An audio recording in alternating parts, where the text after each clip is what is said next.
Today's story is about the mysterious world of Quindecim. It's a bar where only pairs of people who kick the bucket together get to hang out. Meet Decim, the enigmatic arbiter who judges their souls through intense, life-threatening games.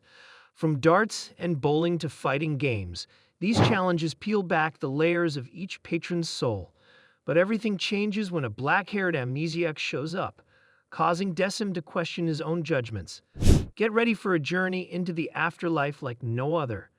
Don't forget to hit that like button and subscribe for more. The newlywed couple, Takashi and Machiko, get out of the elevators, wondering where they are and how they got there. They approach a mysterious bar and are welcomed in the Quindecim by the bartender, Decim. Thereupon, Decim explains the situation to Takashi and Machiko. The two of them will now play a game which a roulette will choose. Moreover, they can only leave the game once it is over. Decim now explains the rules. They both start with 501 points and 7 darts each. Whoever reaches 0 or has the lowest score after all darts are thrown is the victor. Decim tells Takashi that if they don't wish to be harmed, they can miss with their remaining darts. However, he would lose if the game ended with the current score. Later, Takashi and Machiko end up missing 4 consecutive targets. Shortly after, when Takashi is about to hit another dart, Machiko pleads for him not to hit it because the baby could get injured. The black-haired woman is woken up by a strange girl who introduces herself as Nona. Nona then leads the black-haired woman to a single-rail car, where they stop at a stone building and meet with Clavis, an elevator operator. They then go to the 15th floor at Decim's place. Thereupon, the black-haired inquires about the nature of this place, leading Nona to explain that Quindecim is where the deceased come to when they die. Nona then explains that judgment is passed on the deceased based on their memories and the extent of humanity they show throughout the game. Later, Nona takes the black-haired woman out a side door and down a hallway. Nona tells her that she is to be an assistant. They reach a door and enter a room full of mannequins, which disgusts the black-haired woman. A wall panel then shows that Takashi and Machiko are the contestants. The two then spectate the game of darts between Takashi and Machiko, which Machiko wins. Later, the black-haired woman asks where each person went. Nona guesses that Takashi's soul was sent to be reincarnated, and Machiko's was sent to the void, which Decim confirms. The black-haired woman then asks them to recount the couple's memories so she can apply them to her judgment. They go to the dartboard, and Decim collects all the darts while the black-haired woman confirms that Machiko did cheat. The black-haired woman believes the baby was Takashi's, even though Machiko said it wasn't. Shortly after, they go for the drinks where Nona leaves after telling the black-haired woman to keep doing what she does. Back at the Quindecim, Decim says he's stoked to work with the black-haired chick. Later, Decim thanks Nona, but she brushes him off, saying the damn contract's up in 3 months. She hangs up and starts reading Chavat on the damn couch. Just as dusk is about to vanish, a boy in a yellow shirt waves to a girl in a pink dress. The girl joyfully announces that she will see him later and is taken away by her mom. Later, Decim is approached by a man and a girl. The man knows he is on a bus coming home from college, but not much else, whereas the girl can't remember anything. Decim then spills the tea on their situation, and after hearing these rules, the dude and the girl try to dip but find no way out. The dude then introduces himself as Shigeru Miura. Shigeru and the girl finally get settled, and the game seems to be a freaking bowling match. Shigeru grabs an orange bowling ball, but gets spooked by the heartbeat of the ball. It turns out these balls match their heart rate, but it won't hurt. Decim also says the balls are the same temp as their bodies. The game concludes with Shigeru winning the game. However, during the game, he asks Chisato, the girl, to go on a date with him if he is to win this game. Moreover, even Chisato has flashbacks during the game, where she recalls that her actual name is Mei Takada. After the game ends, Shigeru and Mai are seen to be excited to live the rest of their lives together, and the same level of excitement is visible on the black-haired girl's face. A middle-aged woman and a younger man have been trying all the doors in the Quindecim to find an exit. They recall Decim explaining the rules, but the woman still believes it is a hoax. She brings the young man to the women's restroom to explain her theory. She reveals that she is Misaki Tachibana and works in TV as the star of her show. She believes they are on a hidden camera show, and they should go along with it. The black-haired woman has had the same dream about a boy and a girl. Later, the black-haired woman makes her way to Decim, who asks if she is okay, leading her to reveal that she had another weird dream. Thereupon, she notices Decim putting on a portrait of what seems to be the girl from her dream. Decim then explains to her that Nona told him to exchange the boards. Decim then goes through an eye shift, and the black-haired woman realizes that new customers are about to arrive. However, Decim tells her that she doesn't need to greet them. As two new customers, a man and a young boy, show up at the bar, Decim is taken aback when the man seems to possess memories of having been in the Quindecim before. The man suddenly appears to have a memory of the mannequins that Decim keeps behind the bar, and then he abruptly tries to take the boy hostage and asks that he be let escape this place. Just as Decim restrains the man, the woman is put to sleep by the young boy, who is revealed to be another arbiter named Jinti. Jinti questions Decim about the woman not chosen for the games, as she already knew she was dead. Irritated by Decim's response, Jinti picks a fight with him until Nona stops him. Nona reveals the guests were part of a test for Decim, noting that he failed to realize the boy had no memories due to being distracted by the man, a dummy implanted with memories. After a while, Jinti is seen pushing Decim to pass judgment on the black-haired woman, stating that an arbiter and a human can't coexist.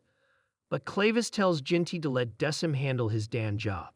As they dip out, Decim asks Clavis if there are any guests for him, and Clavis says he's got the day off. Later, the black-haired woman dreams about the boy and girl, Chimney and Chavat.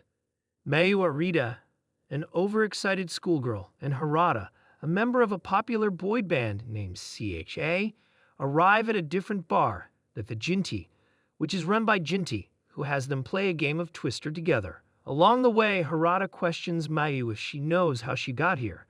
However, she has no idea. Harada finds it weird that Mayu is still smiling. She explains that she can't fathom she gets to talk to him in person. While Mayu is hyped to play with someone from her fave band, Harada is more worried about getting back to his girlfriend. As the game's about to start, Ginta lays down the rules for both of them, which Harada thinks are mad easy. Mayu and Harada ask for a break, and Jinti mentions something he forgot. Ginti explains that whoever loses won't just walk away unharmed. They might even die if luck ain't on their side. An older man narrates and reveals that arbiters cannot give up passing judgment, for that is why they exist in the first place. Secondly, arbiters cannot experience death, for that would link them too closely to humans. He also mentions that arbiters cannot feel emotions. They are puppets. The black-haired woman finds the book Chavat that appeared in her dreams, causing her to regain some of her memories and remember that she is dead. When she asks Decim who the book belongs to, Decim tells her he has no idea.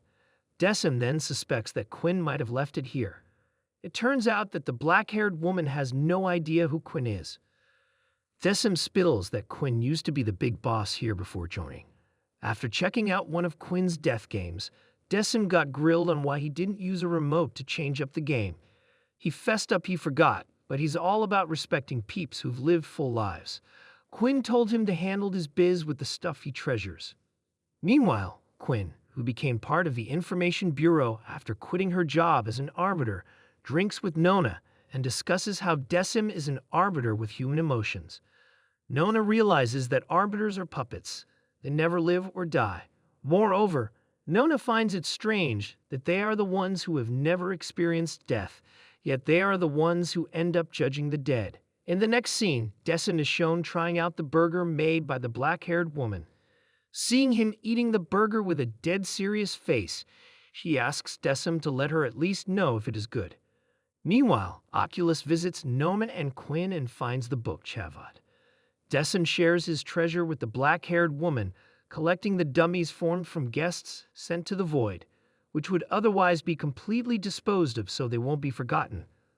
Later, Nona arranges with Castra for 2 special guests to be sent to Decim instead of special arbiters. Decim and Chiyuki are cleaning the glasses in the bar when suddenly Decim goes through an eye shift. Chiyuki questions Decim about whether more guests are about to arrive, and Decim excuses for a moment to verify. Decim contacts Nona and tells her that a guest is appearing who happens to have committed murder. Nona then tells Decim that others are overloaded, so she assigns Decim to deal with these people. Decim even mentions his lack of experience, prompting Noma to state that people are people. Per Noma's arrangements, Decim is sent two new guests, a young man named Shimada and a detective named Tatsumi, who is allegedly a murderer. Tatsumi questions Decim as to why they are there, leading Decim to ask them to let him explain their circumstances. While searching for a way out, Shimada finds a blood-stained knife among his belongings, unsure of where it came from. Shimada and Tatsumi continue their conversation in the main ballroom. They both want revenge for their wife and sister, respectively. The two men continue their air hockey game, and after a bit, they both regain some memories of their lives.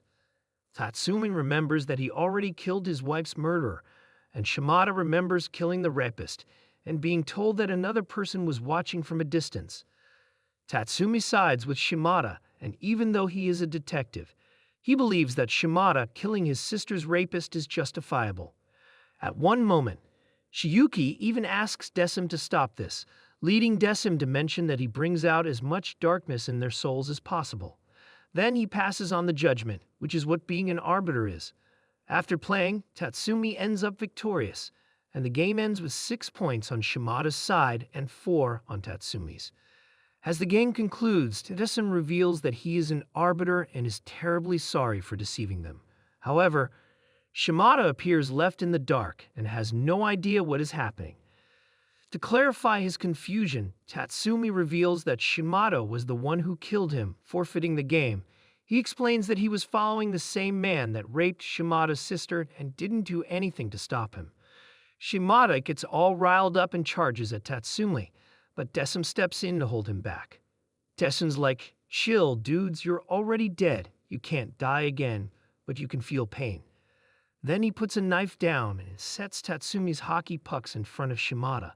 The black-haired chick screams at Decim and tries to get Shimada to not stab the pucks, but she's out of luck. They'd both get sent to the void. Decim wakes up in the same place the black-haired woman was in. The scene changes to the present time, with Decim going to see Nona, bothered by what happened last time.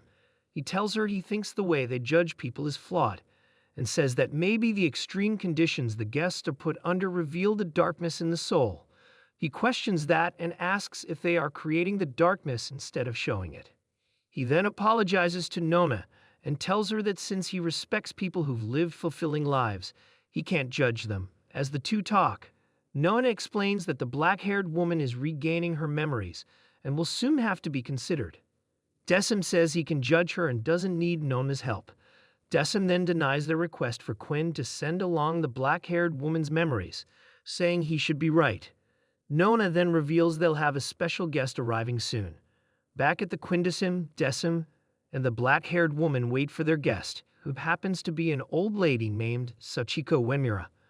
Before choosing the game, Sachiko claims to know the picture shown from somewhere. The three play Old Maid, and Sachiko claims she knows that older man demonstrated on one of the cards. Decim picks a Kokshi, reminding him of his conversation with Jinti about judgments. Arriving back in reality, the three continue to play, and the scene ends with the black-haired woman picking the Joker card. Nona and Clavis are shown talking to Quinn, and she asks for all of the black-haired woman's memories. Sachiko picks a card, which happens to be a picture that she hadn't finished, and figures that she's dead. Nona and Quinn exchanged items once she found the memories. Sachiko remembers the story of Chavat and explains it to Decim, who is curious, leading the black-haired woman to remember that she used to have her mom read it to her often, along with her name, Chiyuki. The game ends with Chiyuki taking the L, Sachiko getting reincarnated, and Chiyuki left wondering how she bit the dust. After peeking into some of Clavis' memories, Oculus is side-eyeing Nona's moves. Meanwhile, Decim's all curious about humans and wants to know more before he has to judge Chiyuki, who's slowly turning to dust. Over at Jinti's joint, he's grinning like the Cheshire Cat, and we see Harada's body, except his face, hinting he's up to no good. Mayu is ecstatic to see Harada again, remarking how Ginty had sent him to the void. But when Harada doesn't respond when she tries to wake him, Ginty remarks that Harada's soul has not returned yet. When asked how to bring it back, Ginty explains that another soul must be sent to the void to bring Harada back, and that if it does not, Harada's body will eventually return to its natural puppet state. Ginty then tells Mayu that she will choose between Harada and a random human to be sent to the void. Then he offers her the red button from the Death Games and instructs her to press the button once she's decided. Meanwhile, Decim recalls his first meeting with Chiyuki, where he had her memories erased and her judgment postponed, with permission from Nona. But as she is about to leave, Decim requests to be the one to judge Chiyuki. When asked why he feels he has to, Decim does not have an answer. In the present, Chiyuki returns to the bar, having changed into the purple leotard, only to see the bar transformed into an ice rink, with Decim waiting for her. Later, at the Quindecim, Decim makes them both drink Memento Mori. Chiyuki drinks it, complimenting his bartending skills, but then passes out as Decim puts his drink down. Meanwhile, on the 20th floor, Mayu enters the elevator while supporting Harada's body and asks Ginty where the elevator will take her. Ginty says it will take her to where Harada's soul is. She asks if he will wake up, and Ginty assures her he will. As Mayu leaves, she exclaims that while her life might not have been one others would be proud of, though she decided to devote it to Harada, it was still a life with meaning. The doors close on her before the mask switches, suggesting that Ginty tricked Mayu and sent them both to the void. Quinn telepathically reports Decim's request to Nona, but Oculus intercepts Nona when she tries to leave the Noma Ginta and succeeds in stopping her. Decim hits up the info bureau, asking for a solid. He's like, "Yo, I need some memories, book me up." And bam, they're on the way. Meanwhile, Nona and Oculus get into a mini throwdown about arbiters, and Oculus tries to dig into Nona's memories. But she's slick as hell, dodging like a pro. She's all like, "Nah, ain't happening. No way I'm letting you peek." Decim carries Chiyuki into the elevator, greeted by Clavis, and asks to be taken to the lowest level. Chiyuki wakes up and finds herself in her old room as Decim enters. The two wander around Chiyuki's house, reminiscing about her life. When her mother returns, Decim explains they cannot be seen or interact with the living. He tells Chiyuki he returned to her old life by sacrificing a random person's life, giving her a button to press. As Chiyuki watches her mother cry, she remembers all the people who visited the Quindecim, but she cannot press the button. She explains to Decim that everyone has someone they cherish, crying and apologizing to her mother. Shortly after, she begs Decim to press the button for her, but he reveals that it is just an illusion, apologizing with tears in his eyes. Meanwhile, Nona tells Oculus that she gave Decim human emotions. As Decim and Chiyuki return to the Quindecim, Decim finds out that Chiyuki is glad to have lived her life. Chiyuki then departs with tears in her eyes as Decim bids her farewell. Later, Clavis asks Ginty about Memin's whereabouts, leading him to reveal that she doesn't return anymore. After a while, Quinn questions Noma if they should go back to keeping memories of people's deaths and forwarding them to the arbiters. Nona responds and mentions that they can wait and see what happens without lifting a finger. Later, two new customers arrive and are greeted by a smiling Decim as a doll with Chiyuki's appearance sits beside the bar. Thanks for joining us on today's journey through Quindecim. If you enjoyed the video, smash that like button, subscribe for more, and hit the bell to stay updated. Until next time, stay curious and keep gaming those souls.